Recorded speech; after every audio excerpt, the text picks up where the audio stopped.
What's up, everybody? Welcome to Black Tie Kitchen. My name is Dennis, and today we're making a low-carb burnt Basque cheesecake, a traditional cheesecake from the Basque region of Spain. And it lends itself to being low-carb because, first off, it doesn't have a crust. But don't let that dissuade you. It's unbelievably delicious. So, let's cook. Now, I don't have confectioner-style erythitrol, so I'm just going to use the blender and blend it that way. Just make it nice and fine. And the reason you want to have nice and fine erythitrol is because it recrystallizes. So you're going to have a bunch of sandy texture if you don't use the confectioner style.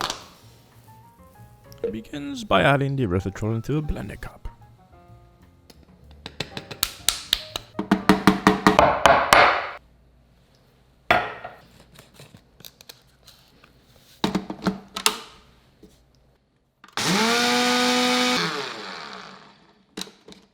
Shaky shake.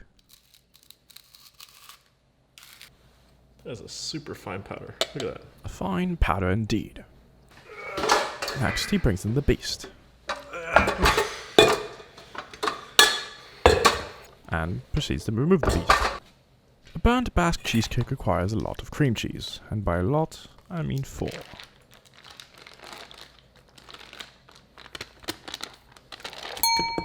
He removes them from their troublesome wrappers in a rather distinct manner.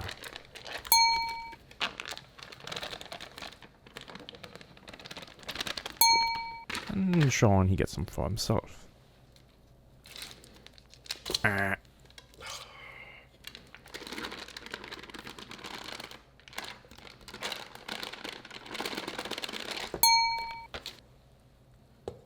Once in the bowl, he adds the erythritol.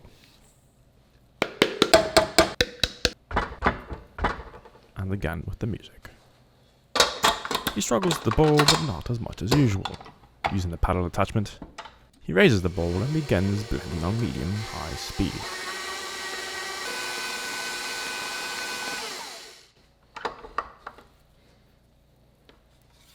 In order to ensure an even consistency, he makes sure to scrape down the sides of the bowl. Otherwise, you'll end up with some blotchy cake. In a separate vessel, he cracks an alien egg. One at a time, he adds into the mixture. He lets it blend for about 15 seconds before adding the next egg. This ensures consistency.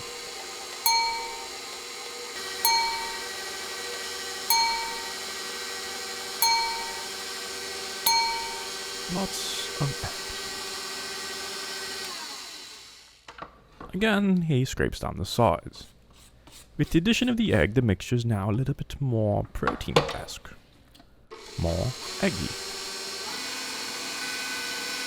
He adds 1 teaspoon of kosher salt, a teaspoon of vanilla extract, and heavy cream. Fortunately, this recipe calls for no bourbon. He then adds a mysterious white powder, also known as xanthum gum. This acts as an emulsifier in place of the flour in a traditional burnt Basque cheesecake.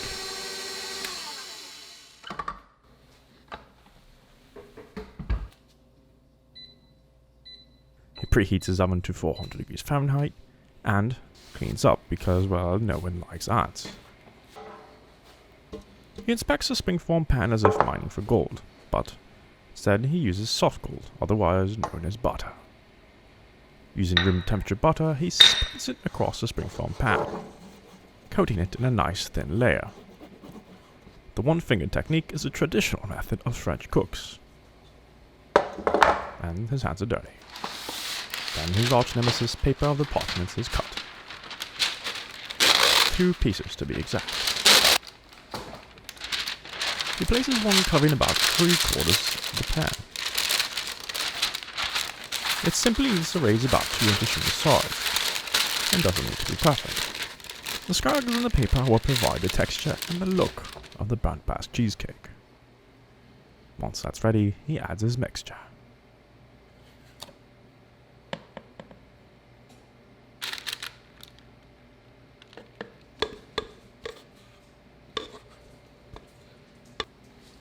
Spreads it around, and spreads it around, and spreads it around. A nice bit love tap.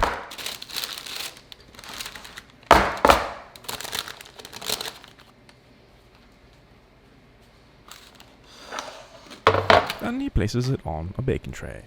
Because if you've ever worked with a springform pan, you know they are very, very prone to leaks. He sets a timer for 1 hour and walks away.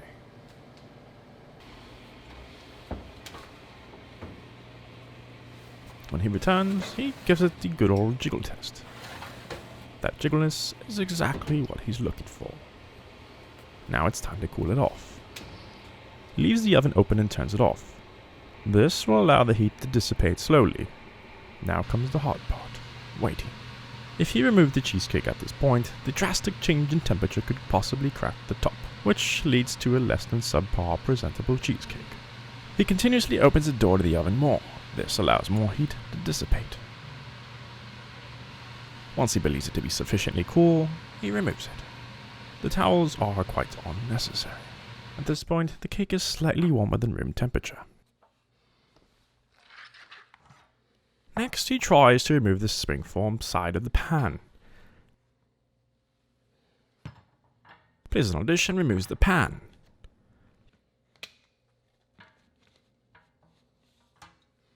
Yay, he thinks, but it's still too close.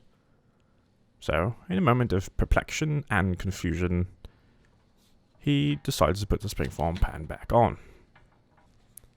And then he gets his bowl. Much better. Releases the pan, and off it comes. Again, unnecessary use of the towels, but he manages to remove it. He sets this on the wire rack to cool completely. And by completely, he means completely. He comes back later, and it's time for the reveal. Slowly, he removes the paper. He wants those scragglies. He doesn't trust his ability to remove the cheesecake from the pan, so he cuts the paper.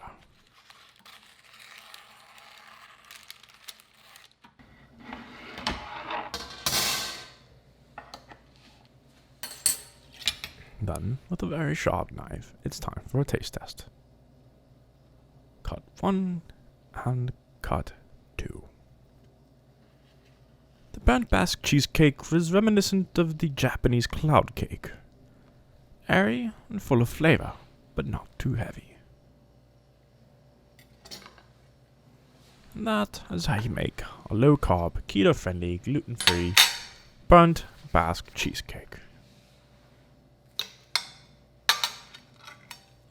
If you liked this video, share, like, and subscribe, and until next time, eat well. Well, seconds already? Is it that good? Apparently it is.